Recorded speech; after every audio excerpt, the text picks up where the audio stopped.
there comes a time in a man's life when you just have to face reality and admit when you're wrong. It's not always easy, but sometimes you just have to swallow your pride and take the loss. And on this one, I think Donnie and we have a little something to say to the one, the only, Russell Westbrook. Before we do, make sure you guys subscribe right here to the channel and turn on notifications as well. Donnie, we like to poke a little bit of fun here at Russell Westbrook. Given the poor shooting numbers, the turnovers, throwing the ball all over the court, smoking layups, things of that. I'm supposed to be apologizing here. But we like to have a little bit of fun with Russell Westbrook every now and then. And then some nights Russ goes and he does what he did last night. And Donnie, I don't even know what else to do but say, Russ, we're sorry. Because what a night for Russell Westbrook. Russ, I just want you to know they never could make me hate you, my king. I love you. And Trevor is sorry. I've never said a bad thing about Stop you. the cap. Russell Westbrook has been insanely bad for the Denver Nuggets, and we're going to talk all about it here today. Totally not. I swear. Lies. I love you, man. I love you. Like you are him. Okay. So if you're watching this video, we need to get a clip of Trevor saying that and put it on Lakers Nation. I could just only imagine the reaction. Erroneous. These are lies on all fronts. This is like, I can't believe you're doing this to me, Donnie. This is like we both decide we're going to go bungee jumping, and we're standing there on the ledge waiting, and then Donnie says, "Jump!" Oh yeah, I'm definitely going to go. I'll be right behind you. And then he says, "Nah, never mind," and walks away. This was supposed to be an apology, and now Donnie is hanging me out to dry here. What is going on, Russ? Trevor is sorry, okay? He saw that you had a great game and he wants to apologize. All right, let's talk about what he's been doing lately.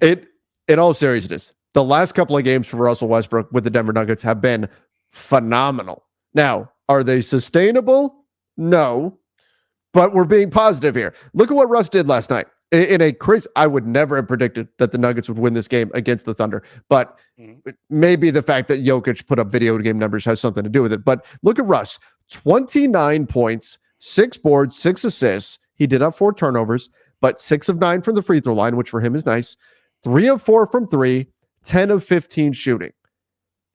I mean, he was a big part of why they won. Now you can see in plus minus, he was actually a minus 14. Maybe that's something there, but still, like if you get that kind of performance out of Russell Westbrook and you're the Denver Nuggets and you're missing Jamal Murray right now due to concussion protocol, that's exactly what you were hoping for when you signed him, was that if there's a night where Jamal Murray can't go, Russ can step up, turn back the clock, and be the old version of himself. Now, I don't want to say he was quite MVP level Russ, but still, that's really damn good, and I would not have predicted it. I would not have expected it, and I got to give the man credit. Yeah, definitely. I mean, with Russ, you talked about the turnovers, the plus minus. I mean, with Russ, you have to definitely take the good and the bad because he's volatile. He's so volatile that you're going to have games where he just erupts and just looks amazing out there, and not quiet as his put, but obviously you're going to have games where he isn't, and he doesn't erupt that same way. He's very volatile, very streaky. And so when you can get a performance like this or the one from last game, then that's a huge, huge bonus to a team that just is looking for production anywhere they can find it right now, because they just don't have a lot of guys. And obviously Jokic put up nearly almost 320s. So has that ever been done before? I don't know, but Jokic put up a crazy game, and they pulled out a win. So kudos to Russ. So you look at this, and Russell Westbrook over the last 2 games is 16 for 25 from the field. Like if Jokic was 16 of 25, that would be pretty amazing. And he shoots most of his shots close to the rim. Russ, 16 to 25. Now, he was 1 of 5 from 3 last game, but still, that's something, right? All of his misses in his last game were threes that he took. 8 of 10 from the free throw line last game, 6 of 9 in this one, which he has struggled from the line at times. He's getting rebounds. He's getting you the assists. Are the turnovers high? Yes, but his usage goes up because Jamal Murray is out.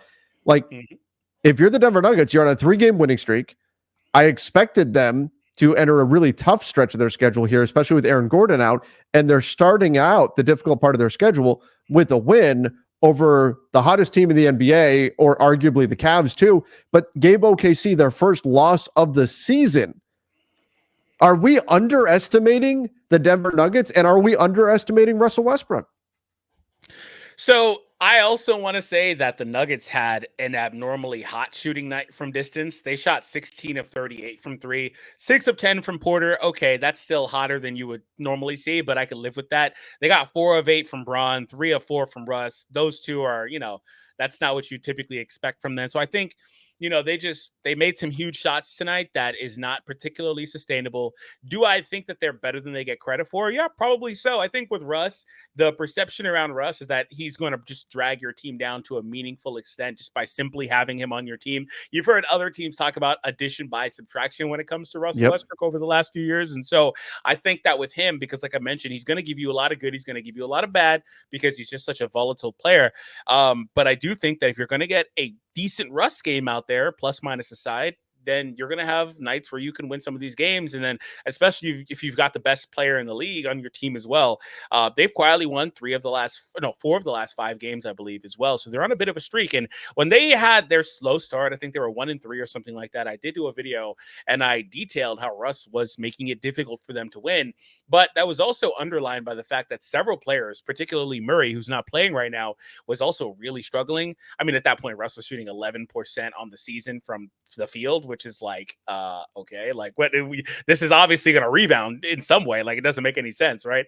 But yeah, they had a really slow start, but I do think that they've been able to recover from that so far, and they have now put themselves in the 7th seed at the 5-3 record, which they're in a big tie there too. So they're doing pretty good. Yeah, I mean, 5-3 is only good enough for the 7 seed. Well, technically, they're tied for the 4 seed, but such is the Western Conference. I mean, look at this: the 11 seed is a 500 team in the Western Conference, which is crazy. The Warriors are 7-1 and are sitting in technically the 3 seed because they're tied for the 1 seed. Again, the Western Conference is insane, but so this kind of performance out of Russ, I guess, for one thing, it's. If you're a Russell Westbrook fan or stan, if you will, this is the game. These are the types of games you point to and you go, see, Russ still has it. See, the other teams aren't using him right. See, victory lap, blah, blah, blah, right? You're going to do all that stuff. There are hot and cold games, clearly. Obviously, the Nuggets hope that there's more of this from him. If there's some way, somehow, that the version of Russell Westbrook they got against OKC and Toronto, I don't think it's sustainable long term. But if they get that for the next week and a half or so, 2 weeks, and that's it, that's probably enough, because this is a difficult stretch of the schedule for Denver and in the West, given how unforgiving it is. Surviving this, Miami, Dallas, New Orleans, Memphis, stretch. Dallas, LA, New York. That's a crazy stretch. Right.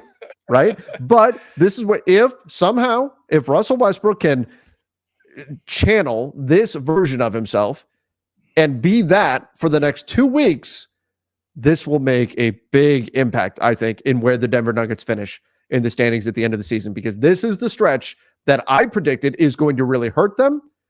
But if the Russell Westbrook who showed up last night, again, Russ, I'm sorry for doubting you.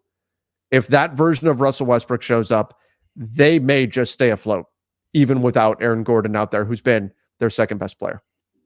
Yeah, definitely pretty interesting. But again, like I said, I don't know if he could do that consistently, and that's just me being realistic. I'm not trying to sound like a hater, so don't kill me, Russ fans. It's just, he has had games where he's like 1 of 8 from the field or things like that. I don't really know what to expect. And then again, the undertone is they had a really hot shooting night. They had a crazy night from Jokic. They probably had a crazy one from him the night prior. But one thing stands out to me on the screen we're on currently, and it's kind of crazy. We need to have a conversation, a separate one about this. What is going on with those Laker ticket prices? My God. You know what's going on. It's LA. It doesn't matter. Like, they got New York right there. Like, it's $30. Dallas got Luka over there. Why is Laker ticket prices 5 times the cost? You could go see the Nuggets in New Orleans for $9. Apparently, you can get in the second game against the Grizzlies. You can get in for $3. $3. That can't be right. Man. There's no way. That can't be. I have seen the Nuggets in Memphis, and I paid a hell of a lot more than that. That can't be right. 130 though. Good lord. 130. You know, I do wonder, but look at we need to find an at Golden State game because that would be the comparable one. Okay, all right. Let's see. That's brutal, man. Where is at Golden State? Do they not go to the Warriors? What's happening here? That game? Here we go. Oh, $92. But it's later on in the season.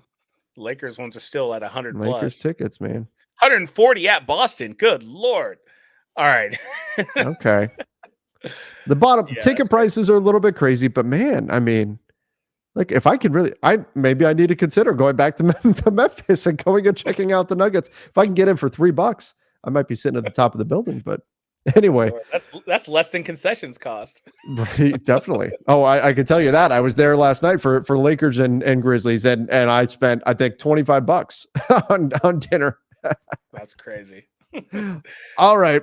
But everybody, let us know your thoughts. Russell Westbrook, can he sustain this for at least the next couple of weeks and keep the Denver Nuggets afloat? I think it's going to be critical. And don't forget, go check out our most recent video on another guard that unfortunately is going to be missing time, and that's Tyrese Maxey. So make sure you guys go give that a look as well. Don't forget to subscribe. See ya and stay safe.